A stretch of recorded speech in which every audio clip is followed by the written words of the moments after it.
Warford updates with Mr. Warford updates with Mr. Warford updates with Mr. Warford. What's up? Welcome to Updates with Mr. Warford. This is for my world history people. We're beginning a new unit. Unit 3, the Age of Exploration. You may be looking behind me and going, Warford, what the heck's behind you? What's all those noises about? Forget about it. Doesn't matter. All right, so our essential questions for Unit 3.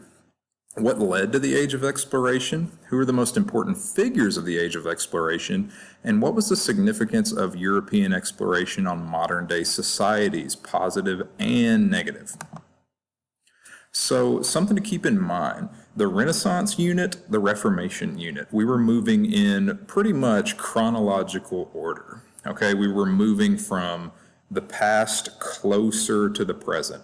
For this unit, the Age of Exploration, we're actually going to have to go back because to better understand why the stuff in the Age of Exploration happened, we need to go back and get a little background knowledge about it. And that means we're actually going to go back into the time of the Reformation, of the Renaissance, to better understand that, to understand the why of why it happened. So bear with me, but we will get back on track. We left off after fall break around the 1500s. We're going to go back a little bit, but we'll eventually catch back up. So don't get confused. So why did explorations, particularly European explorations, happen when they did? An easy way to remember that is the 3 Gs. You're going to hear me talk about the 3 Gs all throughout this unit: God, gold, and glory. Warford, what the heck does that mean? Let me tell you. So the first G, God.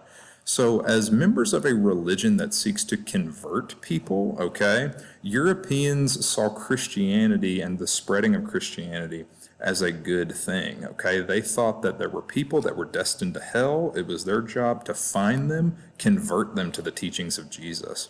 But as we already know from last unit, after the Reformation, there's this separation of the doctrine or teachings of Christianity. So you have Catholics on one side, you have Protestants on the other.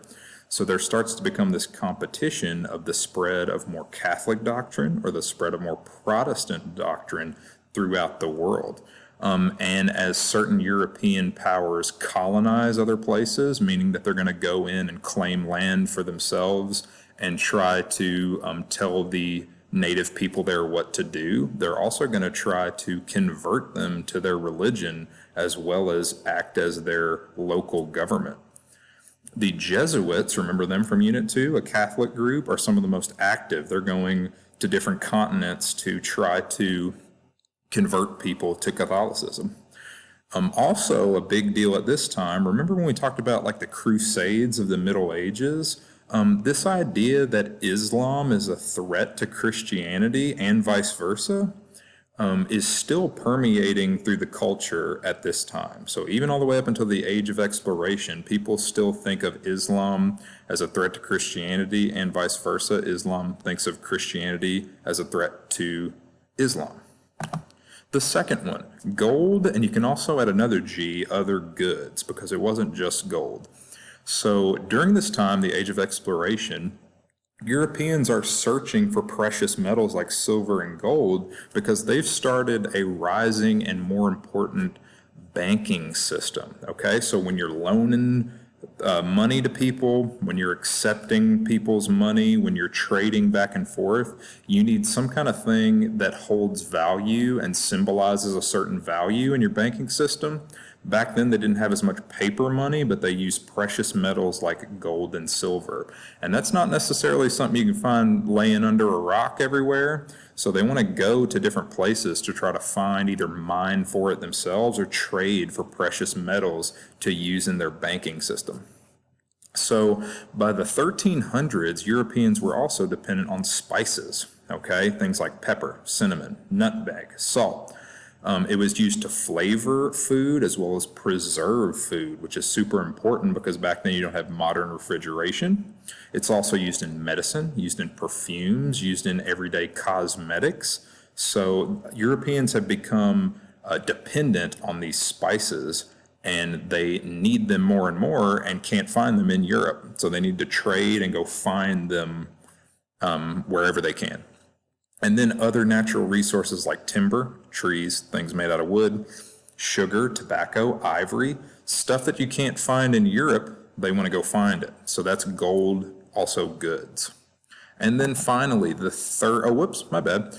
Something to remember here is I forgot about, but one other reason that they're going out, they're trying to find goods, they're trying to find gold, is that around the 1400s, this huge empire you see here called the Mongol Empire is actually starting to decline and collapse, okay?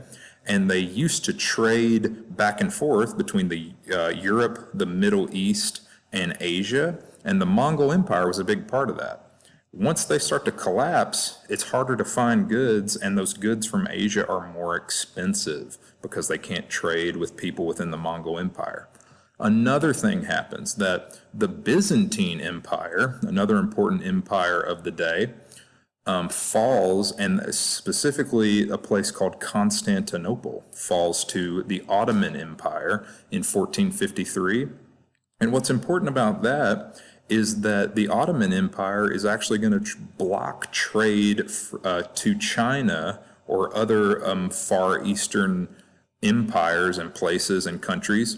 They're actually going to block trade between Europe and Asia. And you see here, they're kind of a middleman. Constantinople, the Ottoman Empire, is kind of a middleman between Europe and Asia.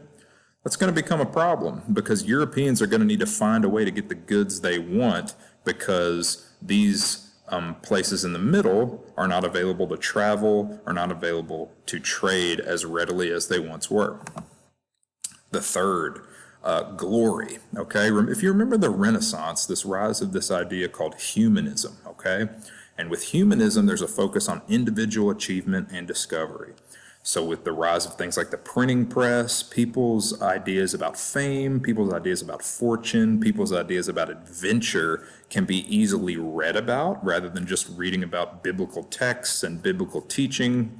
So this idea that you can have a spirit of adventure, discovery, fame, that's a new idea that's coming up. So normal people, just average, everyday people like you and me, also kings and other political leaders, they want glory for their kingdoms, okay? So not only do they want personal glory, they want glory for their kingdoms. They want to rule over the most luxurious cities with all the best goods, all the best spices, all that stuff.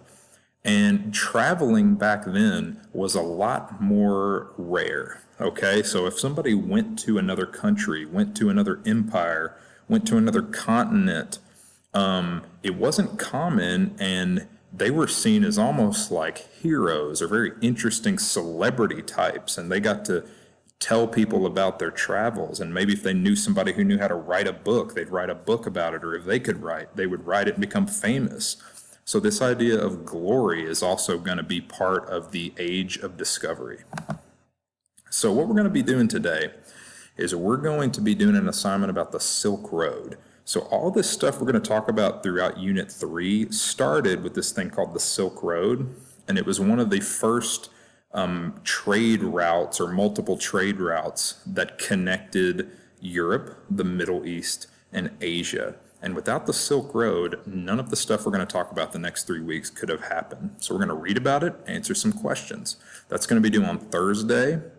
And let me know if you have any questions. I'm here for you. If I don't see you at school, shoot me an email. Peace.